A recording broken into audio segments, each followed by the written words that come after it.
In the annals of Wild West history, there are few characters as notorious and terrifying as Frank Stilwell. A man of indomitable will and cruelty, he earned a reputation as the most callous outlaw to ever roam the border. His name caused terror in the hearts of law-abiding citizens. Who is Frank Stilwell really? What made him such a merciless killer, and how was he able to evade justice for so long? In this video, we delve into the life and crimes of this notorious character, uncovering the dark heart of a man whose name will forever be associated with violence and terror.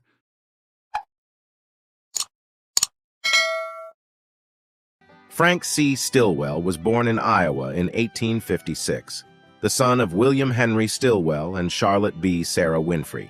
His family moved to the Kansas Territory when he was young, settling near Palmyra on the Santa Fe Trail. It was here that Frank would spend most of his youth watching as the frontier widened and conflict with the Native Americans escalated. In 1863, when Frank was 7 years old, his parents divorced. William died with 3 sons, Jack, Millard, and Frank, while Charlotte married 2 girls, Elizabeth and Mary. It was a difficult time for Frank, as he struggled to accept his parents' separation. Frank's father, William, served in the Union Army during the Civil War. He was private in Company B, 18th Missouri Volunteer Infantry, under the command of General William Tecumseh Sherman. William participated in Sherman's infamous March to the Sea, which helped end the war. His brother Simpson Comanche Jack Stilwell is an Indian fighter, scout, deputy marshal of the United States, police judge and United States Commissioner. His brother Frank is known for his tough stance on crime and his unwavering dedication to justice. In 1877, Frank and his brother Simpson traveled from Anadarko, Indian Territory, to Prescott, Arizona Territory. While in Prescott, Frank worked at nearby Miller's Ranch. It is here that he will commit his first act of violence.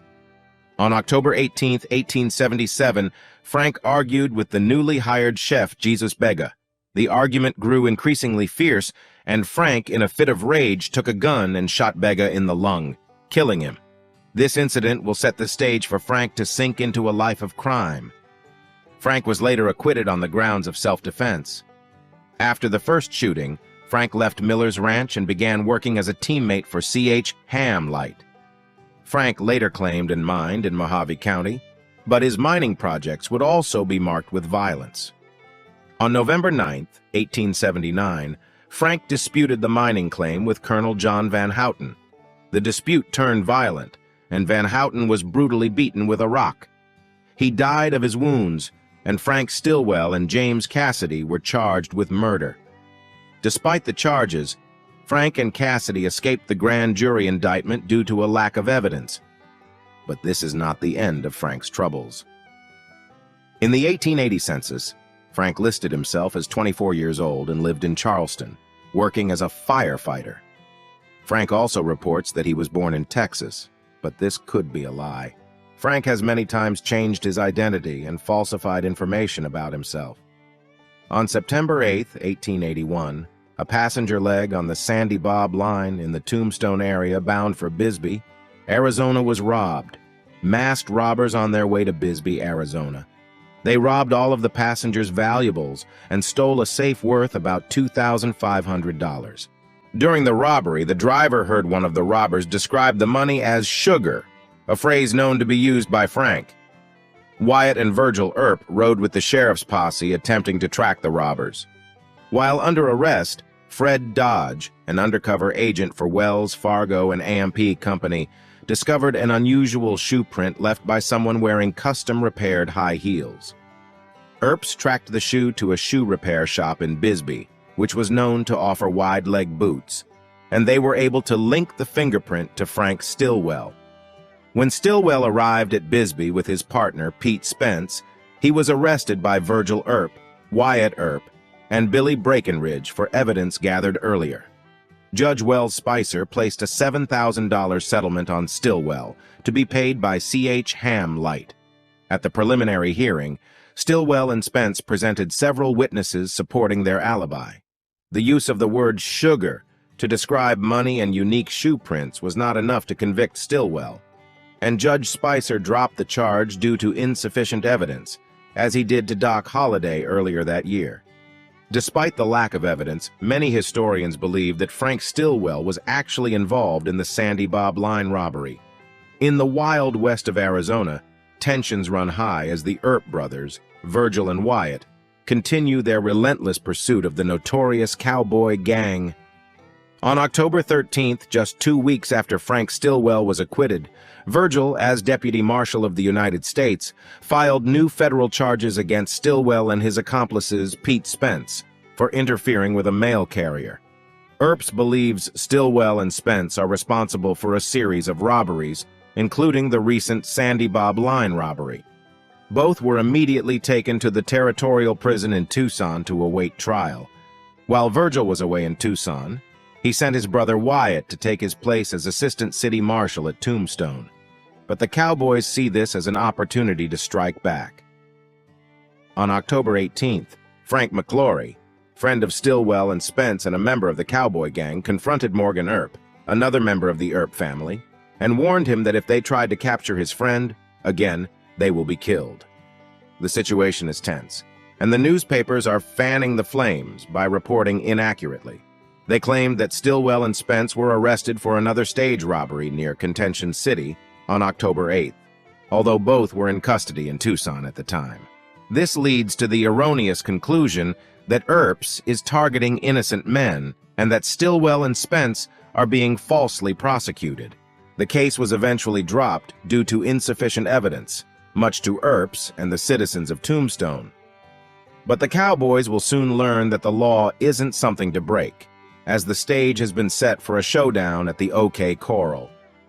The day after the brutal assassination of Morgan Earp, investigator Dr. H.M. Matthews launched a tense investigation. Marietta Duarte, the wife of notorious outlaw Pete Spence, made a shocking confession that her husband had returned home just an hour after the shooting, along with Frank Stilwell, Indian Charlie, Frederick Bode, and an unidentified accomplice. She also revealed that her husband threatened her with force if she divulged any information to the authorities. Witnesses confirmed that Frank Stilwell was seen fleeing the crime scene. It is believed that Stilwell, Frederick Bode, Freeze, and Florentino Indian Charlie were all involved in the assassination of Morgan Earp. Meanwhile, Pete Spence surrendered to be guarded Behan's prison. Faced with a broken legal system, Wyatt Earp believes he needs to deal with the problem on his own. Earp believes that the only way to avenge the deaths of his brothers is to track down the attackers and kill them. The Earp brothers have been targeted by a group of ruthless outlaws, and Wyatt knows he can't count on the courts to bring justice.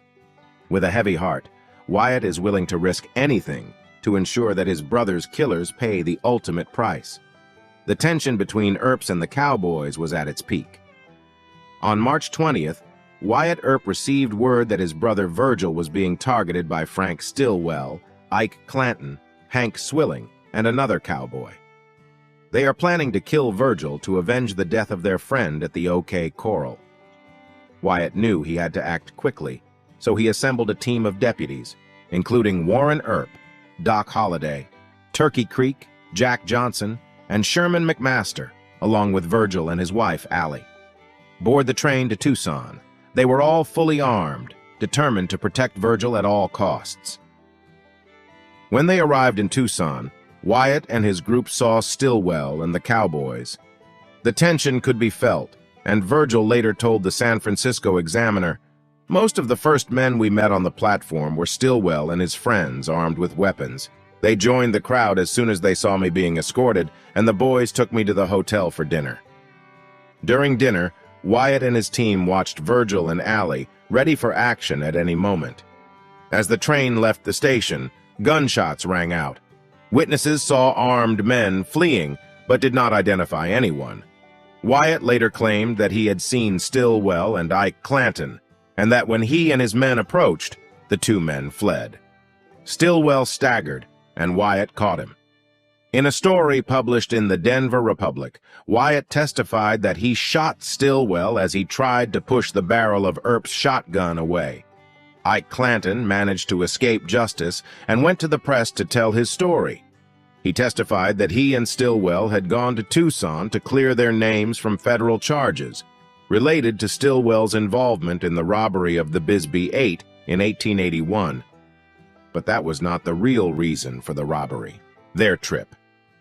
It is later revealed that the real motive behind their journey is to get revenge on Virgil Earp, who they believe played a role in Stilwell's arrest.